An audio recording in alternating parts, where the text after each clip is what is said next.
Salam sejahtera, terima kasih karena bersama dengan saya di Nazilin Unity Channel. Adakah ini adalah Ketua Hakim Negara baharu, Wan Farid jadi Ketua Hakim Negara yang seterusnya?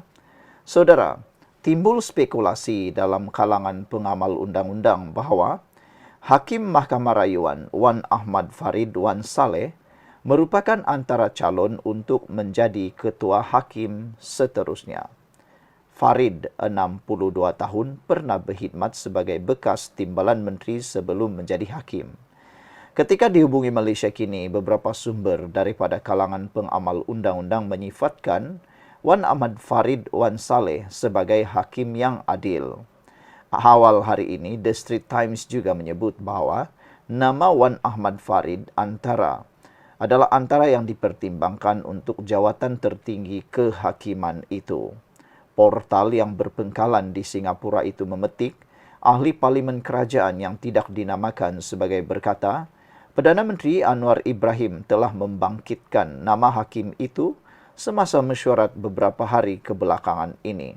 Seorang peguam kanan juga dipetik sebagai berkata, ya, nama itu telah dibangkitkan dan pengamal undang-undang akan lebih selesa dengan seseorang yang mempunyai pengalaman seperti dia, walaupun dia bukan di Mahkamah Persekutuan. Sebelum kita teruskan ulasan kali ini, jangan lupa tinggalkan komen anda dengan tanda pagar Kami Sayang Malaysia.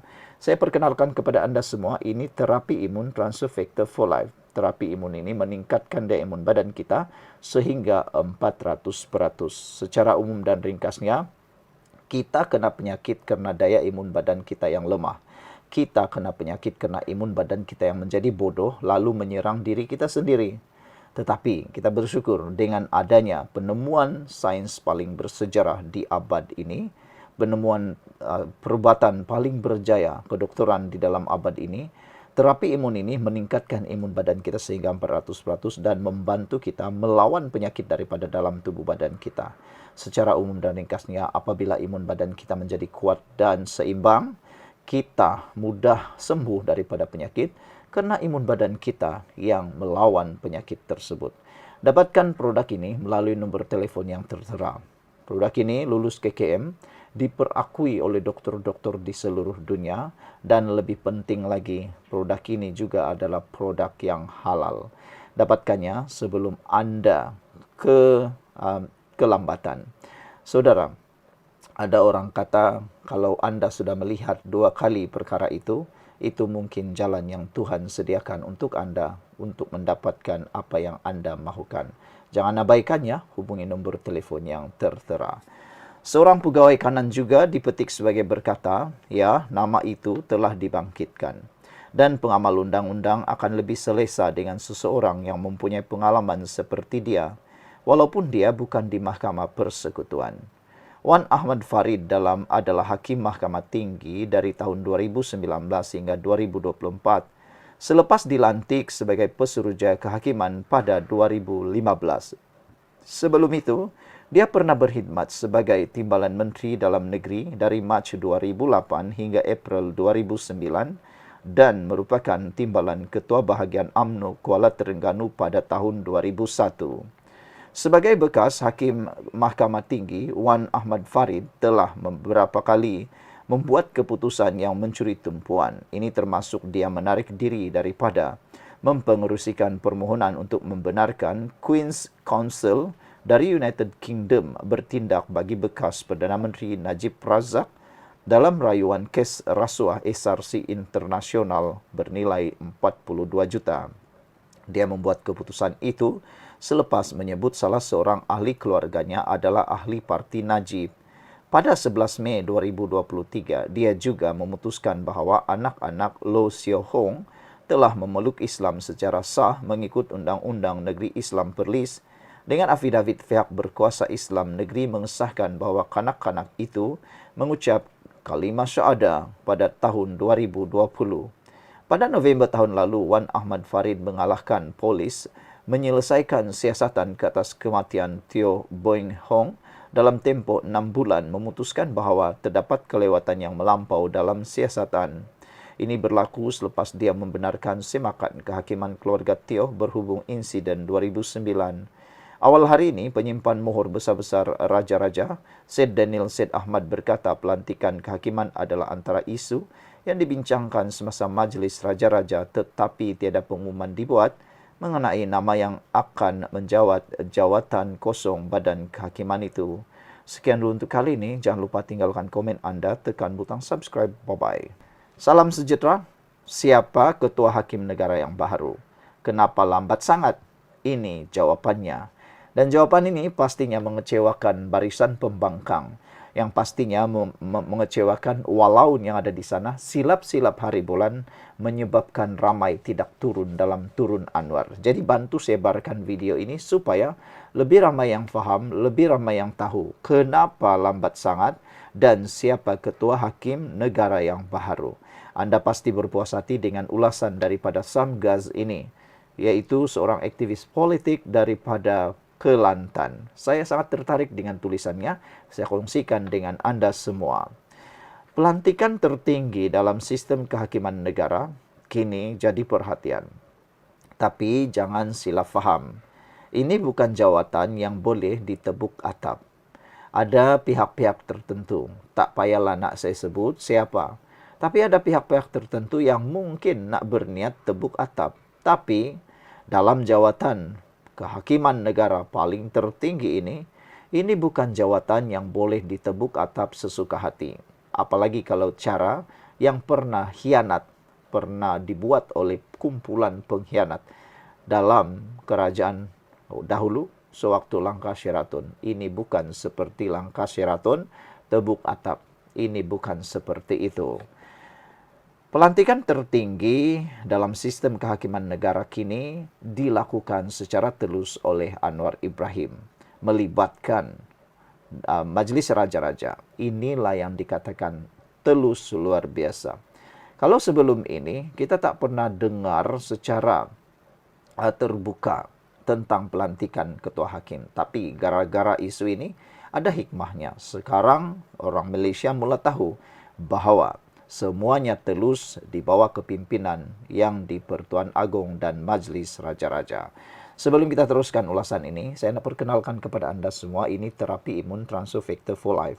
Terapi imun ini meningkatkan daya imun badan kita sehingga 400%. Secara umum dan ringkasnya, kita kena penyakit kerana imun badan kita yang lemah. Kita tak sembuh-sembuh daripada semua jenis penyakit kerana imun badan kita yang menjadi bodoh, lalu menyerang diri kita sendiri. Tetapi dengan adanya terapi imun Transfer Factor for Life ini, imun badan kita bukan sekadar menjadi kuat luar biasa, tetapi juga menjadi bijaksana luar biasa, mengenal mana musuh, mana kawan dalam badan kita. Apabila ia dirangsang menyerang semua musuh di dalam badan kita, kita akan sembuh daripada sebarang jenis penyakit. Percayalah, produk ini adalah produk yang diluluskan KKM, halal dan juga diperakui oleh doktor-doktor di seluruh dunia, penemuan paling bersejarah dalam dunia kedokteran dan perubatan pada abad ini.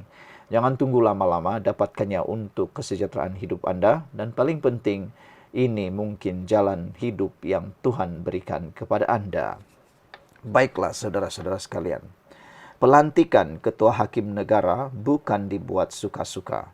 Ada prosedur yang ketat. Sebenarnya ramai yang keliru.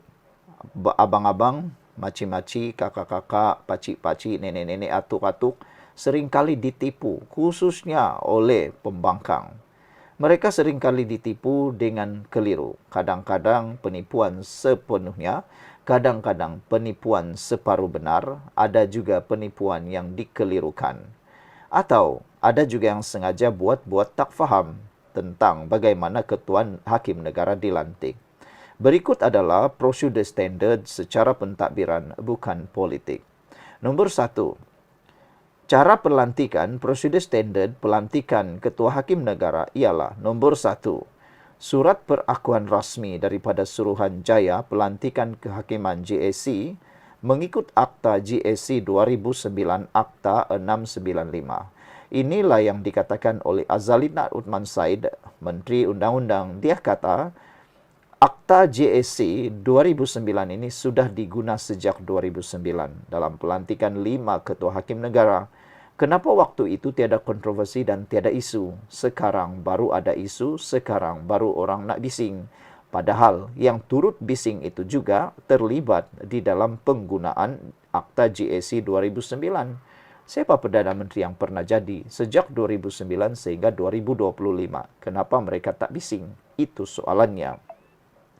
Perdana Menteri menyampaikan nama nombor 2, prosedur kedua.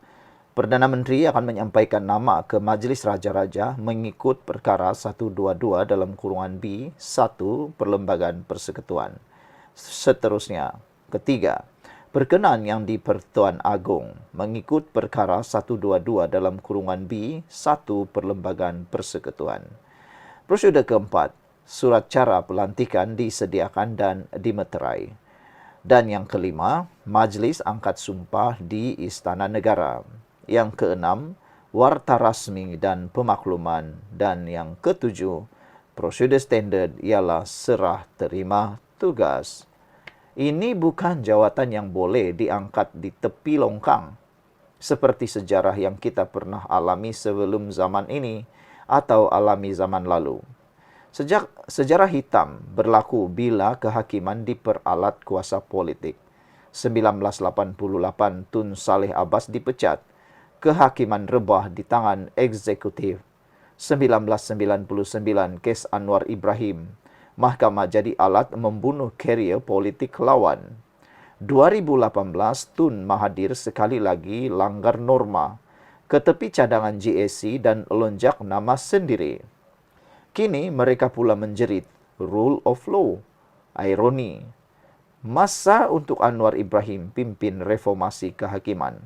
Anwar bukan sekadar mangsa sejarah. Kini beliau Perdana Menteri dan amanahnya ialah memastikan kezaliman yang menimpanya tidak berulang kepada rakyat lain dan ahli keluarga kita semua. Jika institusi ini tidak direformasi secara menyeluruh sekarang, maka rakyat akan terus terdedah kepada pengkhianatan kuasa dan ketidakadilan. Jangan fikir kau boleh tawan institusi dengan jerit pekik. Kuasa sebenar datang dari sistem yang dihormati dan raja, rakyat serta ikut perlembagaan. Rakyat telah bertanya, siapa ketua hakim negara baharu? Jawapan kita mudah saja, tunggu dengan sabar, ikut undang-undang, hormat proses. Kerajaan Madani tak main lantik ikut tebuk atap. Kita bukan seperti kamu dulu, yang mana cap ayam. Ditulis oleh Sam Gaz. Siapa ketua hakim negara yang baru? Kita tunggulah apa yang sudah dinyatakan tadi. Semoga kita terus bersabar dan jangan termakan tipu daya politik, tipu daya fitnah, tipu daya tipu, sehingga kita turun bersama-sama dalam himpunan yang tidak berguna itu. Sebenarnya apa yang Anwar Ibrahim lakukan inilah reformasi. Tak pernah orang lalui, tak pernah orang buat. Hanya Anwar Ibrahim yang berani melanggarnya. Dan lebih penting lagi, Anwar Ibrahim tidak mengikut populis, tetapi mengikut reformasi yang sebenar. Kalau Anda kata PKR tidak reformis lagi, inilah buktinya negara sedang reformis. Sekian dulu untuk kali ini. Jangan lupa tinggalkan komen Anda.